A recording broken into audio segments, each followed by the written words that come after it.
From Denver, this is Democracy Now!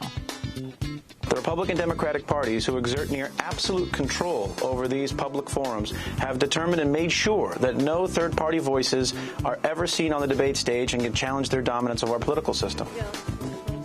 As President Obama and Mitt Romney prepare to debate here in Denver, we'll look at how the Democrats and Republicans signed secret contracts that, among other things, shut out third parties from the presidential debates. We'll speak with George Farah of Open Debates. Then guns on campus. Just months after a former student opened fire at a movie theater in Aurora, Colorado, the University of Colorado changes its rules to allow some students to carry concealed weapons on campus for the first time in 40 years. I highly disagree with the gun ruling on campus. I think that this is even though this is a state-run school, I don't think there should be guns allowed on campus. Look at Columbine, look at Virginia Tech. It doesn't really lead to good things. So, no guns on campus. And members of the Florida-based coalition of Immokalee workers take on the fast food giant Chipotle. The Denver-based chain's being urged to sign on to a fair food program already agreed to by McDonald's and Burger King. All that and more coming up. Welcome to Democracy Now!, democracynow.org, The War and Peace Report. I'm Amy Goodman. We're on the road in Denver, Colorado. The Obama administration has launched the first steps toward military action against potential suspects in the deadly attack on the U.S. consulate in Benghazi, Libya, last month. The New York Times reports the Joint Special Operations Command's preparing target packages that could be used to kill or capture militants deemed to have been involved in the violence that killed 4 Americans, including Ambassador Christopher Stevens. The options under discussion include drone strikes, special operations raids, and joint missions with Libyan forces. The news comes as Republican lawmakers are claiming the State Department rebuffed pleas from U.S. officials in Libya for more security at the Benghazi consulate before the attack. On Tuesday, Republicans on the House Oversight and Government Reform Committee said they've set a hearing for next week to investigate. Secretary of State Hillary Clinton says she plans to cooperate with the probe.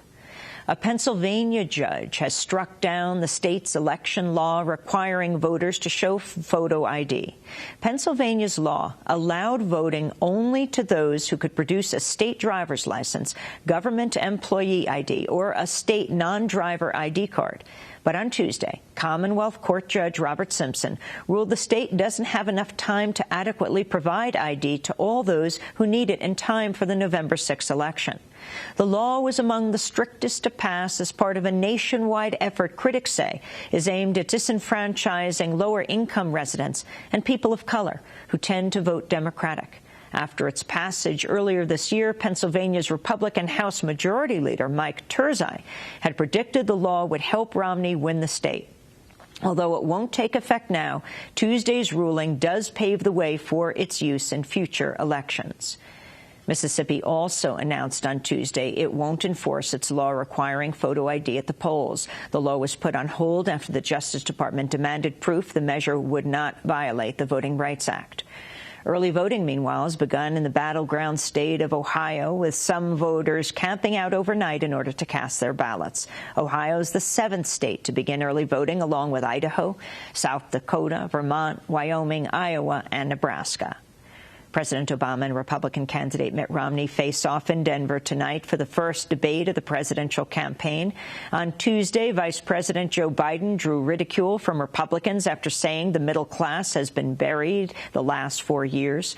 Although Biden was referring to the effects of the financial crisis that began under the Bush administration, Republican rival Paul Ryan seized on the remarks as an admission of failure. This is deadly earnest, man. This is deadly earnest. How they can justify raising taxes in the middle class that's been buried the last 4 years. How in Lord's name can they justify raising their taxes with these tax cuts? Vice President Biden just today said that the middle class over the last 4 years has been, quote, buried. We agree. That means we need to stop digging by electing Mitt Romney the next president of the United States. New video has surfaced, meanwhile, of Paul Ryan making a class-based assessment of the American population, similar to Mitt Romney's infamous 47% comments that emerged last month. In a speech delivered last November, Ryan said 30% of Americans want to live off the government. Today, 70% of Americans get more benefits from the federal government in dollar value than they pay back in taxes. So you could argue that we're already past that tipping point. The good news is survey after survey, poll after poll still shows that we are a center-right 70-30 country. 70% of Americans want the American dream. They believe in the American idea. Only 30% want the welfare state. What that tells us is at least half of those people who are currently in that category are there not of their wish or their will. New video has surfaced of embattled Missouri Congressmember and Republican Senate candidate Todd Akin calling abortion doctors terrorists and accusing them of providing abortions to women who are not pregnant. Akin made the comments in a 2008 speech.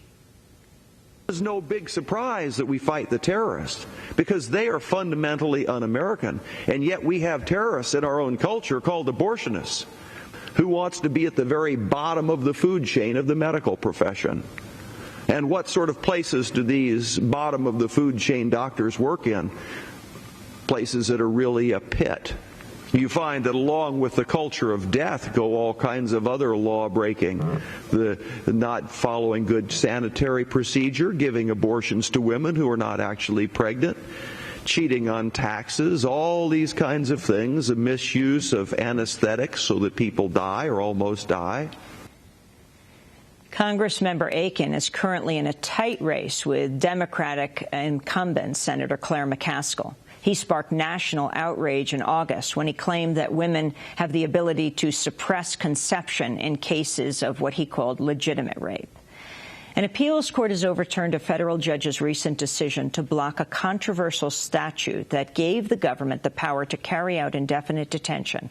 Last month, Judge Catherine Forrest struck down a provision in the National Defense Authorization Act, or NDAA, authorizing the imprisonment of anyone deemed a terrorism suspect anywhere in the world without charge or trial.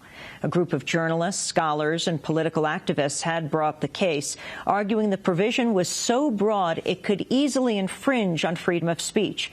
But on Tuesday, a three-judge panel overruled the decision granting the Obama administration a temporary stay. At least 25 people have been killed and more than 70 wounded in a series of bombings in the Syrian city of Aleppo.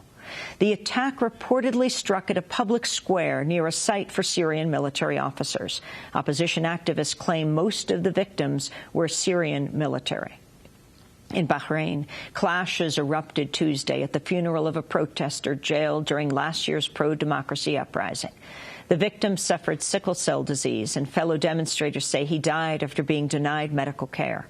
The unrest broke out after police stopped a crowd of thousands of mourners from marching to the Pearl Roundabout, the center of the uprising. A U.S. Border Patrol agent has been shot dead and another wounded near Arizona's border with Mexico. The agents were on patrol in a drug smuggling corridor when they came under fire. And a new government report has found an intelligence program that formed a major part of domestic counterterrorism efforts in the United States has been almost entirely useless. A bipartisan report released by the Senate subcommittee examines the network of so-called fusion centers created after the 9/11 attacks to promote intelligence sharing among local, state, and federal authorities. Investigators have accused the centers of becoming bastions of waste that collected practically no useful information and potentially violated people's civil liberties. According to the report, the centers, quote, often produced irrelevant, useless, or inappropriate intelligence, and many produced no intelligence reporting whatsoever. As much as $1.4 billion in taxpayer funds designated for the centers has gone unaccounted for by federal officials, the report found. And those are some of the headlines. This is Democracy Now!, democracynow.org, The War and Peace Report. I'm Amy Goodman. We're broadcasting in Denver, Colorado. We're on the road here just miles from the University of Denver, the site of tonight's presidential debate between Mitt Romney and President Obama. It's the first of 3 presidential debates before the November 6th election. Tonight's debate will focus on domestic policy, but one issue that will not be covered is the actual structure of the debate itself. The Obama and Romney campaigns have secretly negotiated a detailed contract that dictates many of the terms of the 2012 presidential debates. This includes who gets to participate, as well as the topics raised during the debates. Now, 18 pro-democracy groups are calling on the Commission on Presidential Debates, a private corporation that runs the debates, to reveal the details of the negotiated agreement. Meanwhile, Libertarian nominee Gary Johnson, the former governor of New Mexico, has filed an antitrust lawsuit for entry to the debates against the Commission on Presidential Debates. In addition, supporters of Green Party nominee Jill Stein plan to protest outside the debate under the banner of Occupy the CPD. While Obama and Romney debate in Denver, Stein and Justice Party candidate Rocky Anderson will appear on Democracy Now!'s Expanding the Debate exclusive tonight. We will air the Obama-Romney debate, pausing after questions to include equal time responses from Dr. Stein and Rocky Anderson. We invited Gary Johnson, but his campaign said he had other plans for the night. Our special begins at 8:30 p.m. Eastern Time. If it's not being broadcast on your station, and it's being broadcast throughout the country, you can go to our website at democracynow.org. To talk more about the debates, we're joined now in New York by George Farah. He's the founder and executive director of Open Debates, the author of No Debate: How the Republican and Democratic Parties Secretly Control the Presidential Debates. George, welcome to Democracy Now! Though it's interesting, you're there in our studios in New York, and we're here, well, just outside Denver, where the debates are taking place tonight, so we can bring folks, well, an expanded version of the debates. George, how did it come to be that the Commission of Presidential Debates came into being? What is this commission? Well, the Commission on Presidential Debates sounds like a government agency. It sounds like a nonpartisan entity, which is by design. It's intended to deceive the American people. But in reality, it's a private corporation financed primarily by Anheuser-Busch and other major companies that was created by the Republican and Democratic parties to seize control of the presidential debates from the League of Women Voters in 1987. And precisely as you said, Amy, every 4 years, this commission allows the major party campaigns to meet behind closed doors and draft a secret contract, a memorandum of understanding that dictates many of the terms. The reason for the commission's creation is that the previous sponsor, the League of Women Voters, was a genuine nonpartisan entity, our voice, the voice of the American people in the negotiation room. And time again, the League had the courage to stand up to the Republican and Democratic campaigns to insist on challenging and creative formats, to insist on the inclusion of independent candidates that the vast majority of the American people wanted to see, and most importantly, to insist on transparency so that any attempts by the Republican Democratic parties to manipulate the presidential debates would result in an enormous political price. And it's precisely because the George, League... you have a lot of time here, so I really want you to lay out how this happened. Explain the moment when this was taken out of the hands of the League of Women Voters and this commission was formed. How was this justified? The best part of the history starts in 1980. In 1980, John B. Anderson, an independent candidate for president, runs against President Jimmy Carter and Ronald Reagan.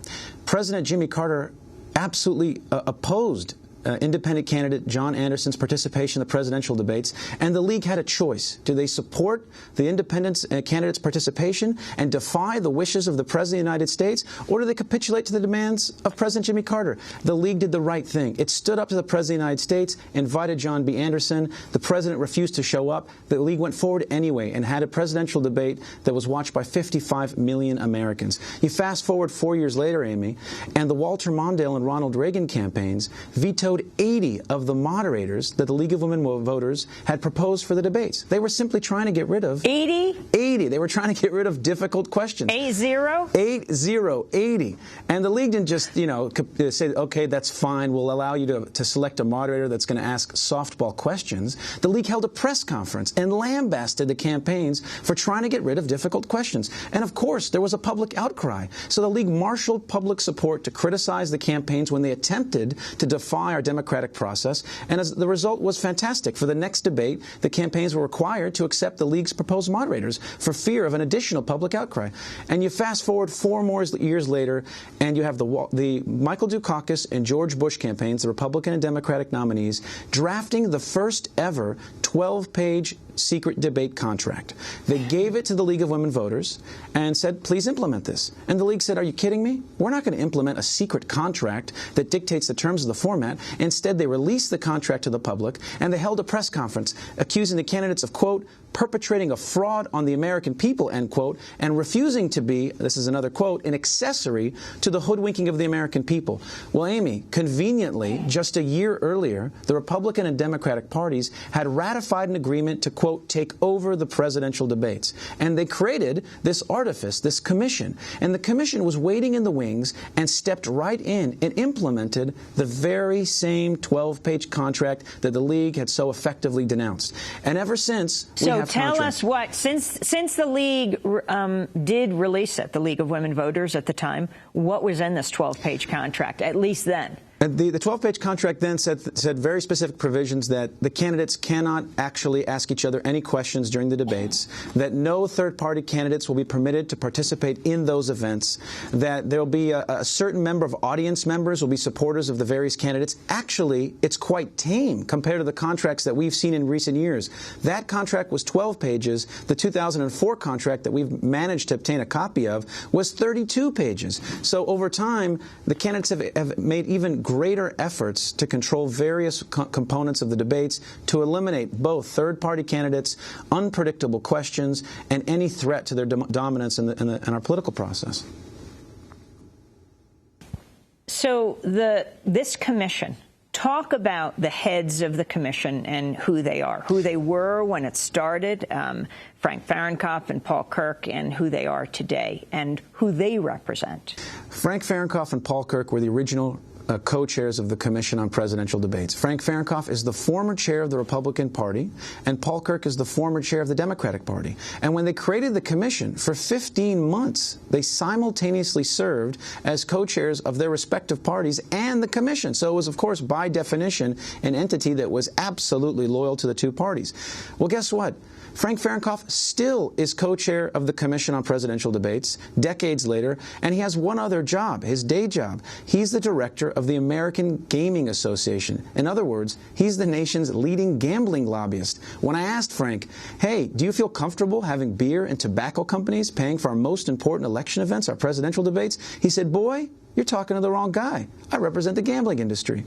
The other co-chair of the Commission on Presidential Debates now is Mike McCurry, former press secretary to Bill Clinton, and also a lobbyist. He's lobbied aggressively on behalf of the telecommunications industry. So you have two people in charge of these presidential debates that, number one, are loyal to their parties, their political operatives, and number two, have demonstrated time and time again a willingness to sacrifice the interest of the American people for private, political, and financial interests. These are not exactly people who hesitate to subjugate the willingness and the democratic process to the private interests that benefit from these actual debates. So can you talk about what happened this past week, George Farah? The advertising agency BBH, the YWCA, Phillips North America, terminating their sponsorship of the debates. First of all, what are corporations doing sponsoring these presidential debates, and why have these organizations pulled out? Well, the Commission on Presidential Debates gets the vast majority of its money from major businesses that support it. Anheuser-Busch is by far and away the biggest contributor to the Commission. So, by and large, our presidential debates are brought to you by Bud Light. And if you actually go to some of these debate sites, I don't know how it is this year, but in the past, there have been Anheuser-Busch tents where scantily clad women are passing out pamphlets denouncing beer taxes. The CEOs of these companies get access to the debates. They sit in the audience. They're invited to receptions to meet with campaign staff. They get a wonderful benefit because they're able to simultaneously demonstrate their support for both major parties, hit two birds with one stone, and get a tax deduction to boot. Back when the League of Women Voters used to sponsor these events, they struggled, Amy, to raise $5,000 contributions from companies. It was very difficult. But because they're now perceived as a sort of soft money donation, this is yet another avenue for businesses with regulatory interest before Congress to influence our political process. Well, we've launched a campaign since the inception of my organization in 2004, pushing our supporters, which number in the tens of thousands, to write letters and emails to the various sponsors demanding that they withdraw their support of the commission. This year, with the support of other organizations, one called Help the Commission, an infusion of enthusiasm from third parties, including the Libertarian Party and the Green Party, for the first time ever, we actually have succeeded in achieving some tangible goals. Not just one sponsor, but 3 of the 10 sponsors have withdrawn support. BBH, a British advertising agency, YWCA, a nonprofit, and, most importantly, Philips Electronics, a tech giant. Due to the extraordinary public pressure that we've exerted on them, they have said we will no longer be affiliated with an entity that is perceived correctly as being partisan and fundamentally anti-democratic. This is a triumph for the debate reform movement, and I hope the beginning of unveiling the commission for what it truly is and displacing it. George Farris, say again the companies that continue to support the presidential commission, Commission on Presidential Debates. There are 7 remaining sponsors. There are 3 companies. Anheuser-Busch, again, the poster child for contributing to the commission. You have Southwest Airlines. You have the International Bottled Water Association. Then you have 2 foundations, the Howard Buffett Foundation. Howard Buffett happens to be a board member of the commission. Something called the Marjorie Kovler Fund that's affiliated with the Kennedy Library. And then you have 2 law firms, Corming, which is a specific law firm that focuses on issues in Washington, and Sheldon Cohen, a national security lawyer. These are the 7 entities that are backing our Commission on Presidential Debates. This is not the way these ought to be run. These should be supported by civic groups, nonpartisan organizations with a real focus on the democratic process. Instead, they're subcontracting out a presidential debate process to Anheuser-Busch. It'll be interesting to see if there's bottled water on their podiums or if there's Bud Light. I mean, who knows? But I wanted to go to one of the third-party candidates shut out of tonight's debate, Libertarian candidate Gary Johnson, the former governor of New Mexico. He appeared recently on Neil Cavuto's show on Fox Business. Governor, half the battle is getting on those ballots and polling well to get in those debates. So it's sort of like a tough road. Very catch-22. I mean, right now I'm 5% nationally. Fact is, I'm not being recognized, though, at 5% nationally. And if people recognize that I was at 5% nationally, Neil, the overwhelming reaction would be, well, who the hell is Gary Johnson? Yeah, what does it take to get into the debates? Well, you got to get in the polls first to determine who's in the debates. And earlier this summer, the Green Party wrapped up its convention with the nomination of its presidential candidate, the physician, Dr. Jill Stein, and her running mate, the anti-poverty activist, Sherry Hunkela. Stein called her ticket a viable third-party challenge to corporate beholden Republicans and Democrats. I strongly agree that grassroots democracy grows from the local community up. But at the same time, we have a state of emergency, I think, at the national level. And to silence the only hope of an opposition voice in this election when so much is at stake, I think would be just a terrible loss for the American people. There's no reason why Americans should have to walk into the voting booth in November and have only effectively 2 Wall Street-sponsored choices. That was Green Party presidential nominee Jill Stein. Democracy Now! Spoke to Justice Party presidential nominee Rocky Anderson during the Republican National Convention in Tampa, Florida last month.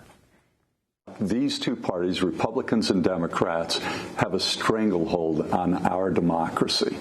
They are depriving people around this country not only of being able to get on the ballot, they're denying all of us of our freedom of choice. And we're seeing it in the most oppressive ways. Now, again, we're going to have this presidential debate, including Rocky Anderson, the presidential candidate from the Justice Party, Dr. Jill Stein, the presidential candidate from the Green Party. we will be doing that tonight, expanding the debates, just having them not comment afterwards, but actually they will participate in the debate. We'll just hit pause on the presidential debate. They will be given the same amount of time in the same format as the main presidential candidates, so that TV and radio and internet audience at democracynow.org can hear what democracy sounds like. George Farah, there was a third-party candidate outside of Anderson, of course, Ross Perot. So, George, how did he get into these debates? Why was it agreed then? Amy, the Ross Perot story is absolutely fascinating, and I'd love to talk briefly about 1992 and 1996. Ross Perot managed to get into the 1992 presidential debates, and one of the great public misconceptions is that the commission invited him.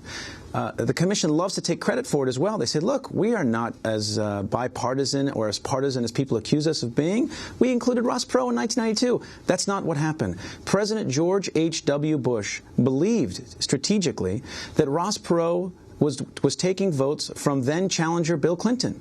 And so Bush's campaign insisted on Ross Perot's inclusion. The commission actually opposed Perot's inclusion, first pushing to keep him out of all three debates, then lobbying for allowing him to participate in just a single debate. It was only because President George H.W. Bush and Bill Clinton pushed for Perot's inclusion that he was included. If you fast forward 4 years later, Ross Perot ran for president again. He had $29 million in taxpayer funds. 76% of the American people wanted to see him in the presidential debates. He was widely deemed the winner of 2 of the 3 debates in 1992, yet he was excluded. Why? Because this time the candidates wanted to keep him out. Bob Dole was desperate to keep Perot out of the presidential debates because he thought Perot would take more votes away from him. And Bill Clinton didn't want anyone to watch these debates. He wanted what George Stephanopoulos told me was a non-event because he was comfortably leading in the polls. So they reached an outrageous agreement.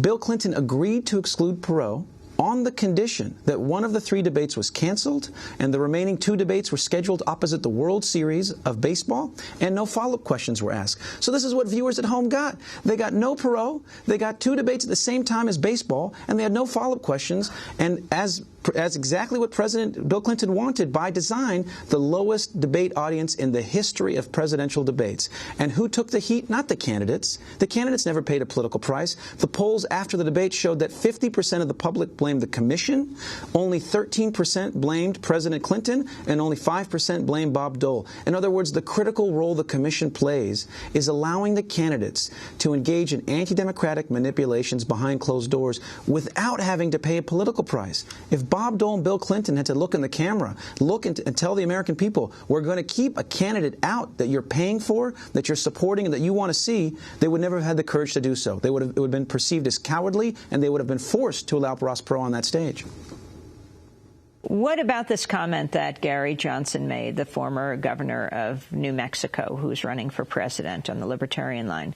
This point about what you poll and this catch-22 of how do you increase your standing in the polls if you're not in the debates? Due to explicit criticism of the commission in 1992 and 1996 and an investigation by the Federal Election Commission, the commission was forced to adopt a numerical figure as a kind of decision-making at what point third-party candidates could actually be allowed to participate in the presidential debates. So they have announced that if a third-party candidate or any candidate gets 15% of the polls, that they'll invite them to a presidential debate. 15% of the polls, Amy, that's crazy. There hasn't been a third-party candidate in the last 100 years that's gotten close to 15% of the polls prior to any sort of presidential debate. It's ridiculously high. Congress gives candidates millions of dollars of taxpayer funds if they win 5% of the popular vote. How is it that we can actually subsidize a candidate, yet they need 3 times that level of support just to get in these presidential debates? Third-party candidates faced extraordinary structural barriers, discriminatory ballot access, scant media coverage, loyalties of the political class in the voting public, enormous campaign finance disparities. So if they managed to convince a majority of Americans that they ought to be included in the presidential debates, it's outrageous that a private corporation backed by Anheuser-Busch, controlled by the two parties, is telling them no. It absolutely is a catch-22. The presidential debates are the gatekeepers to credibility. If a third-party candidate gets in, he's instantly deemed credible, viable, worthy of voter attention, and worthy of media attention.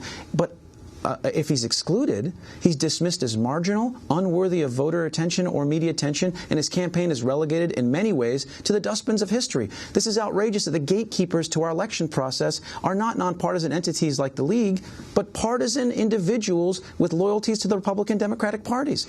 It stifles debate by design. How do you see this changing right now, George Farah? You're the founder and executive director of Open Debates. You've been watching this over the years. The League of Women Voters, are they organizing? How are other groups actually organizing? How do you see this playing out? Well, we created something in 2004 called the Citizens Debate Commission. It was comprised of 17 civic leaders from across the political spectrum, from Tony Perkins of the Family Research Council on the right to Randall Robinson, founder of TransAfrica, on the left.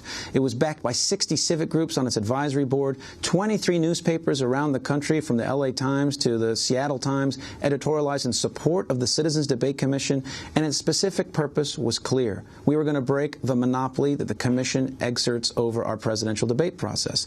Unfortunately, Amy, we failed, for the simple reason that there wasn't sufficient public pressure. But this is not reason to throw up your arms in defeat and say, oh my gosh, we can't break this. That was just planting the seeds. This was the beginning of a broad-based movement. The only way to truly break the monopoly of the Commission on Presidential Debates is to create a viable alternative that has so much grassroots support that it becomes politically costly for the major party nominees to avoid those debates.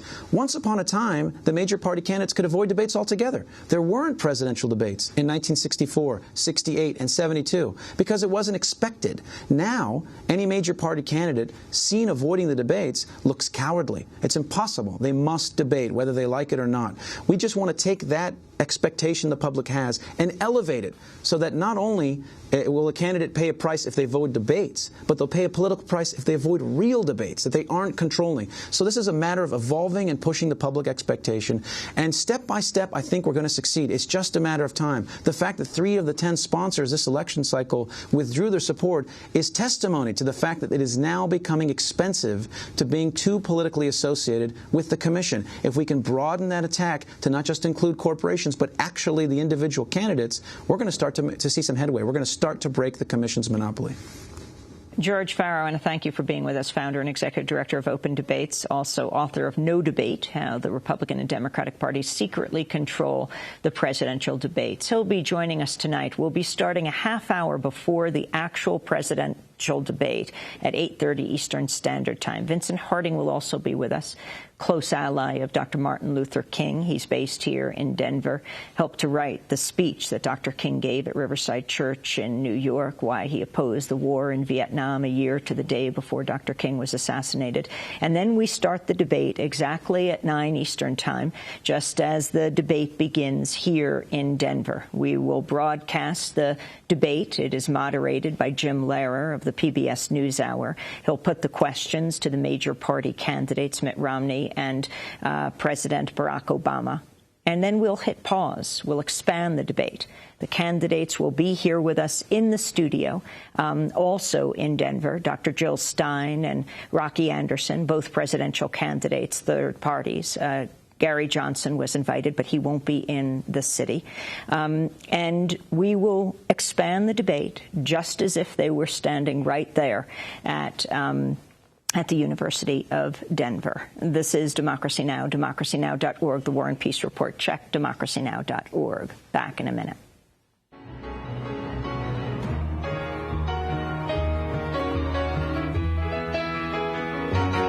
The silicon chip inside her head gets switched to overload.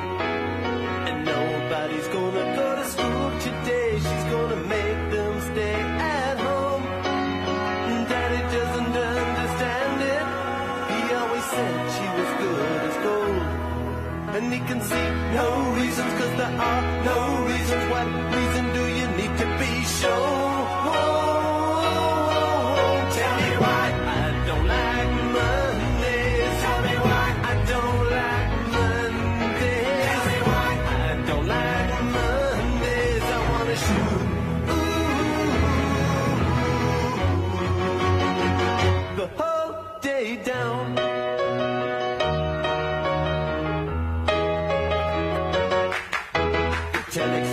hygiene is kept so clean and it types to a waging world. A mother feels so shocked, father's world is rocked, and the thoughts turn to their own little girl. Sweet 16 ain't that peachy keen, now it ain't so neat to admit defeat. They can see no reasons, 'cause there are no reasons. What reasons do you need? Oh, tell me why I don't like Mondays. Tell me why I don't like Mondays. Tell me why I don't like Mondays. I wanna shoot.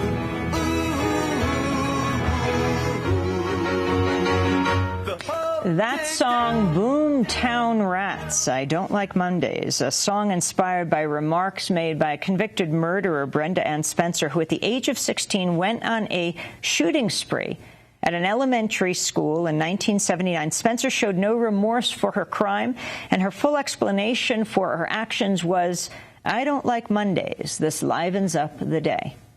This is Democracy Now!, democracynow.org, the War and Peace Report. We're broadcasting from Denver, Colorado, actually just outside Denver in Littleton, Colorado. Gun control advocates are urging President Obama and Mitt Romney to address gun violence at tonight's debate in Denver. The debate takes place 10 miles from the site of the Columbine school shooting and 15 miles from the Aurora Theater, where 12 people were gunned down this past July. The mass shooting at the Aurora Movie Theater was carried out by a former University of Colorado graduate student, James Holmes. Well, the University of Colorado is now at the center of a simmering gun debate. For the first time in 40 years, the university is allowing students with concealed carry weapon permits to keep guns at some off-campus housing. The decision was made in accordance with the state Supreme Court's ruling in March that found the university's gun ban violated a 2003 state law allowing concealed firearms. Boulder's online newspaper, the Daily Camera, spoke to students about their thoughts shortly after the state court ruling. I don't think that we should let people just bring any kind of gun onto campus. I think that we should restrict that right to people who have completed concealed carry permit application processes, and ultimately that's going to keep us safer because criminals don't pay attention to no gun signs. I believe that the constitutional rights should be upheld for our citizens, and that being said, it does sort of concern me a little bit about the stability of everybody on a college campus, just because sometimes people are under a lot of stress or not always sober, and stuff can happen. So I feel a little bit uneasy about it because it's not a personal choice of mine to own a gun, but I do realize it's a constitutional right, and I'm not going to deny one right over another one that I do believe in more. And I highly disagree with the gun ruling on campus. I think that this is even though this is a state-run school, I don't think there should be guns allowed on campus. Look at Columbine, look at Virginia Tech. It doesn't really lead to good things. Well, for more, we're joined by two guests. Noah Malach is an assistant professor of geography at Colorado University Boulder, and we're joined by Democratic State Representative Claire Levy. Her district includes the Boulder campus. She plans to introduce legislation that would overturn the state law requiring universities to allow concealed guns on campus. We welcome you both to Democracy Now! State Representative Levy, how did this happen? Explain the legislative process and why the University of Colorado is changing their law. Well, yeah, thanks. So in 2003, the state legislature changed the law to preempt all local control over where a person can carry a concealed weapon. And there was some ambiguity about whether it included college campuses. University of Colorado challenged that law because they felt that they should have control over weapons on their campus. In March, the Colorado Supreme Court ruled that they were preempted, that they could not make their own rules, and therefore concealed weapons would be allowed on any public college university campus in Colorado. So my legislation would put that decision back in the hands of the people who are responsible for the safety of students and faculty on their campuses. Why do you say that universities should be exempt from this state law? Well, I think they're responsible for the safety of the students. They're responsible for the safety of college campuses. These are places of learning, and those who have those responsibilities should make the decision about whether to allow concealed weapons. Noah Mlodch, you teach at the University of Colorado Boulder. Talk about what's happening on campus, the concerns of the professors. Yeah, I would say that overwhelmingly, 100% of the faculty, there could be a few that I haven't heard from, but overwhelmingly the faculty are against having firearms on campus, whether they be by concealed carry permit holders or carried illegally.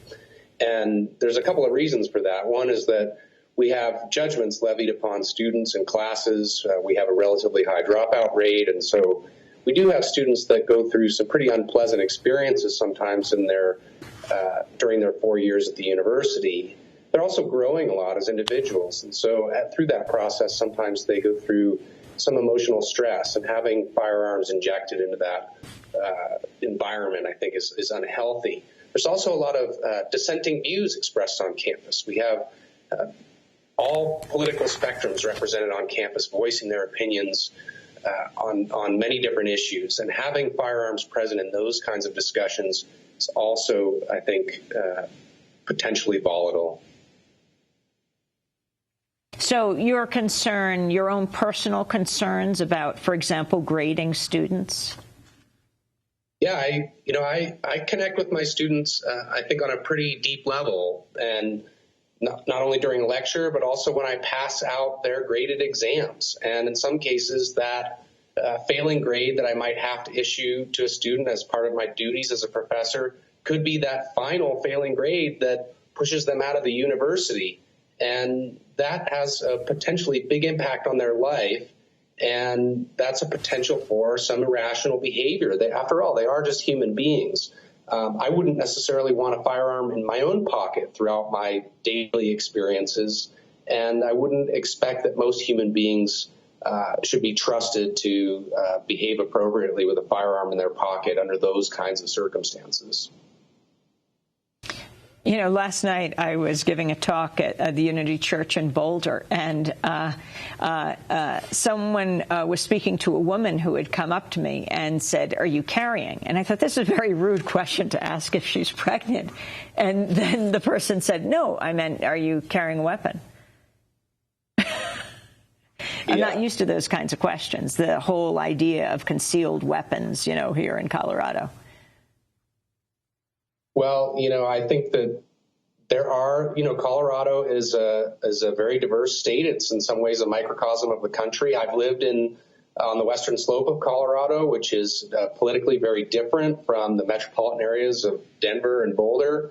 And we are a state university, and we have to respect the political views of the entire state, including the laws written in the state constitution, which is why we're in the situation we are now. But I think that even on both sides, there's a recognition that perhaps the classroom is a place where a firearm is not necessarily a good thing to have. And there's been ideas thrown out there like having gun lockers on campus so that people can carry their firearms and then lock them up. Those ideas haven't been floated by the administration. I should be clear about, but. There isn't a good solution to this. We need to, I think the only good solution is to ban firearms from campus and just identify the campus as a special place, as like a courtroom or a K through 12 school. Why is the university any different from a K through 12 school? I really don't see the difference in terms of safety and the place of firearms.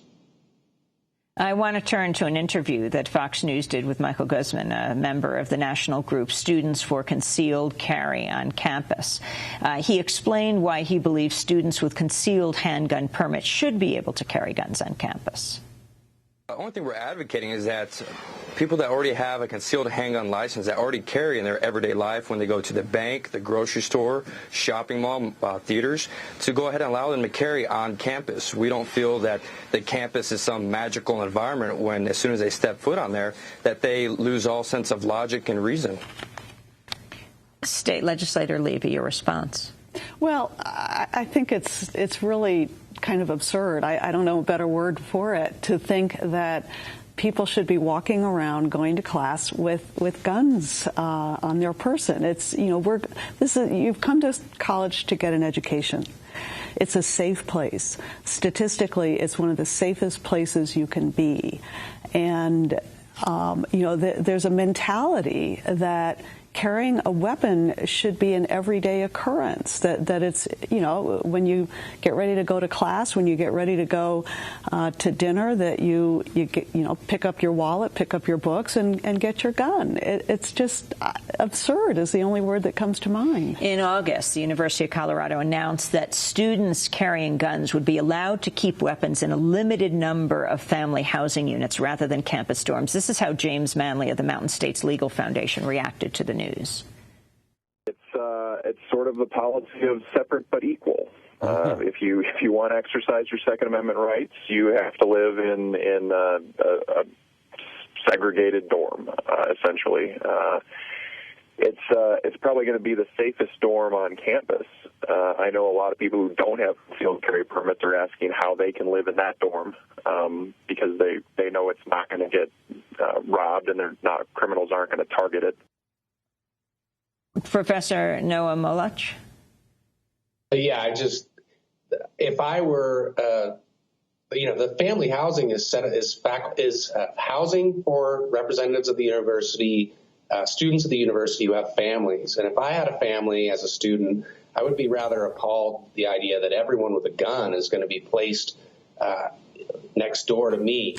And I don't agree that would be the safest place necessarily to be. There are accidental deaths associated with firearms are, you know, a considerable chunk of the deaths that occur due to firearms each year. And so I don't really see how having firearms within family housing is a good solution to the problem. State Representative Claire Levy, this is legislation that you're talking about that you have not actually introduced yet, right? That's correct. The legislature won't be in session until next January. And how much support do you have for this? I mean, what's interesting is a number of the professors, for example, that are against the students' concealed weapons, carrying them on campus, are not opposed to, you know, having guns, big supporters of the Second Amendment. Well, yeah. I mean, I think the debate will unfold. But what I really want to emphasize is that we don't really need to have a Second Amendment debate as part of this legislation. What we need to talk about is what is the right body to make the decision about whether to allow guns on campus. And I think the right body is the university itself and not the state legislature, because the situation right now is that the state legislature that sits in Denver, comprised of 165 reps and 35 senators, has decided for the whole state of Colorado what the policy should be. And what I want to focus on in my legislation is who should decide. And I think university administration, those governing bodies, should make those decisions. Well, I want to thank you both for being with us. State Representative Claire Levy, a Democrat from Boulder, Colorado, and Noah Molech, Assistant Professor of Geography at the University of Colorado, Boulder. And Professor Molech, congratulations on the birth of your new baby, 4 days old today. Thank you. Thank you. When we come back, there is a major rally being planned here in Denver. This is the home base of Chipotle. We'll be joined by one of the spokespeople from the Coalition for Immokalee Workers. He's come to Denver for this rally. Stay with us.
This is Democracy Now!, democracynow.org, the War and Peace Report. I'm Amy Goodman. We are here in Denver, Colorado, as we turn to a 6-year human rights campaign targeting the fast food chain Chipotle, which is headquartered here in Denver.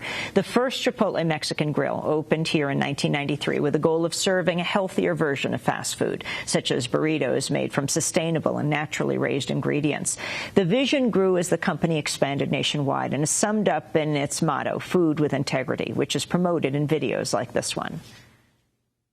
We really want to celebrate this idea of nourishing people and feeding them really, really great food. It's about cultivating relationships, celebrating the land, engaging in the process. You know, it's like to grow and to sort of like progress each and every day. The farmers are the stars here. There are farmers and chefs that are working so hard to make sure your food tastes great and it's raised right. Small farmers care about what they do. People know where their food comes from. This is an important festival for Chipotle. We put all of our emphasis on the ingredients, and that's what differentiates us between everyone else. Well, despite Chipotle's commitment to serving food that's naturally raised with respect for the animals, the land, and the farmers who produce it, the company so far refused to sign a contract that would ensure a living wage and humane conditions for workers who pick the tomatoes it purchases. The contract would confirm its commitment to the Fair Food Program, a project led by the Florida-based Coalition of Immokalee Workers. On Tuesday, local supporters joined the group for a protest outside Chipotle's Denver headquarters, calling on it to join other major chains such as McDonald's and Burger King, who've signed on to the program. This weekend, they will be targeting a festival in Denver that's promoted by Chipotle and features music, food, chefs, and local farmers, but no farm workers. Well, we're pleased right now to be joined by one of the farm workers in our studio. Gerardo Reyes-Chavez is a farm worker and organizer with the Coalition of Immokalee Workers. Welcome to Democracy Now! It's good to have you with us. You have come into Denver to do exactly what on November 6th? We are here to talk about the reality of farm workers and the notion that farm workers, when you are talking about sustainability, in what Chipotle is saying, it's non-existent. The farm workers should be a central part of the conversation.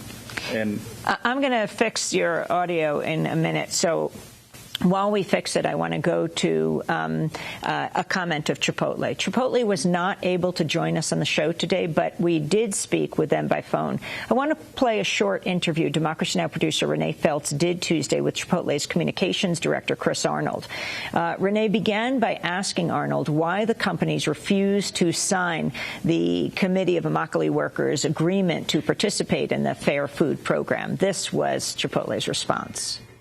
Well, we've always believed that you don't need to have a contract to do the right thing and, in fact, have a very long track record driving positive change in the nation's food supply and done all of the things that we've done without having third-party contracts.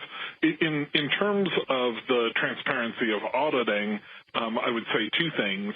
First of all, they conduct the audits. CIW or their allies are conducting the audits of growers to determine their practices.